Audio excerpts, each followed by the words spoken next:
Bonuses ہم increase کرتے رہیں گے.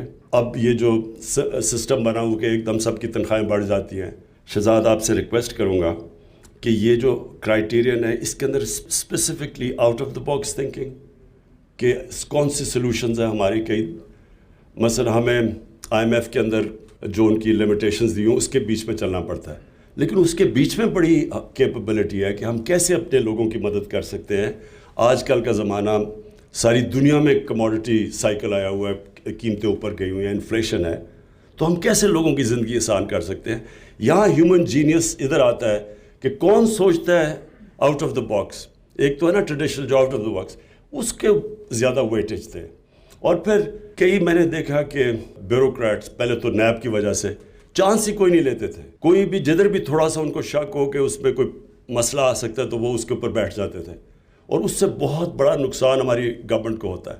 تو اب تو ہم نے وہ بھی ہرڈل ختم کر دیا. نیب کا وہ جو لوپ تھا وہ بھی ہم نے اب اس کے اوپر نیب میں ریفارمز کر دیے. تو اب تو کوئی ایکسکیوز نہیں ہے. اس کو بھی پینلائز کریں کہ اگر کوئی چیز صرف اس لیے کہ ایک منسٹری میں پھنس گئی ہے کہ شاید اس میں کوئی رسک ہو اور اس کی وجہ سے ملک کو نقصان ہو، اس میں پینلٹیز لے کے آئیں، تاکہ یہ بھی کتنا بڑا نقصان ہوتا ہے صرف اس لیے کہ جی آگے آپ کچھ کر ہی نہیں رہے، مووی نہیں کر رہی فائل. تھوڑا سا اور اپنے جو کرائیٹیرین ہیں ان کو اور ذرا آپ فائن ٹیون کریں، تاکہ ہم جب اگلی، اور یہ کوارٹرلی ریویو ہوگا، جب اگلی دفعہ ہم ریویو کرتے ہیں تو اور بھی ہمیں بہتر ایویلیویشن ہوگی.